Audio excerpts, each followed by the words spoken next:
কৃষ্ণনগর মাটির সাজের প্রতিমা গড়ে উঠতে চলেছে শ্যামপুরে। থাকছে দর্শকদের জন্য আকর্ষণীয় কলকাতা ভিক্টোরিয়ার আদলে প্রতিমা মণ্ডপ। তারই আনুষ্ঠানিক সূচনা ঘটল শ্যামপুর অন্তর্গত নুনেবার নেতাজি স্পোর্টিং ক্লাবের পরিচালনায় সপ্তম বর্ষের দুর্গাপূজা। আমরা তো আমাদের নেতাজি স্পোর্টিং ক্লাবের সমস্ত সদস্যদের পূর্ণ সহযোগিতায় আমরা এই বিশেষ দিনটাতে আমরা ব্যানার উত্তোলন করে থাকি। আমাদের খুঁটি পুজো আছে 15ই আগস্ট।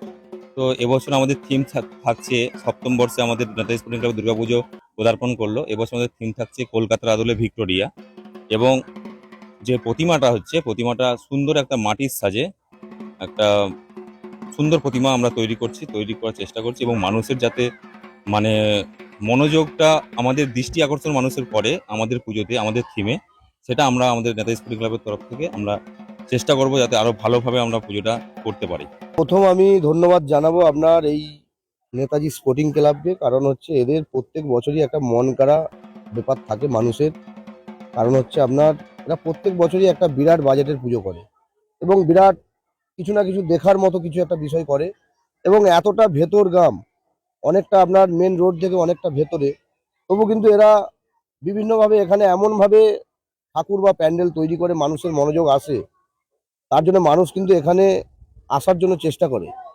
তার জন্য ধন্যবাদ। এবং আর একটা ধন্যবাদ জানাবো, এরা যে রক্তদান শিবির, যেটা প্রতি বছর দুর্গাপুজো উপলক্ষে অধিকাংশ প্যান্ডেলকে এসব দেখতে পাওয়া যায় না, যে রক্তদান শিবিরটা যেটা এরা দুর্গাপুজোর উপলক্ষে প্রতি বছরের ন্যায় এবছরে এরা রক্তদান শিবির করবে, যেটা শুনলাম আপনার মহালয়ের দিন।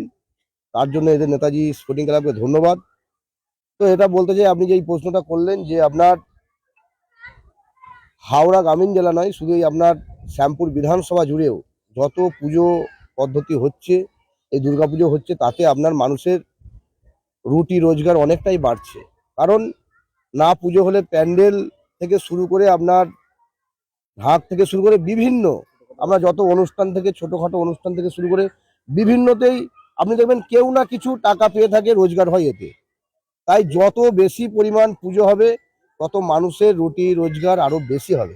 নেতাজি স্পোর্টিং ক্লাবের পক্ষ থেকে যে সপ্তম বর্ষ পুজো, আমাদের দুর্গা পুজো, তো আমাদের নেতাজি স্পোর্টিং ক্লাবের ঐকান্তিক প্রচেষ্টায় আমরা যেভাবে পুজোর থিমটাকে তুলে ধরবো, আশা করছি শ্যামপুরবাসী নিরাশ হবে না।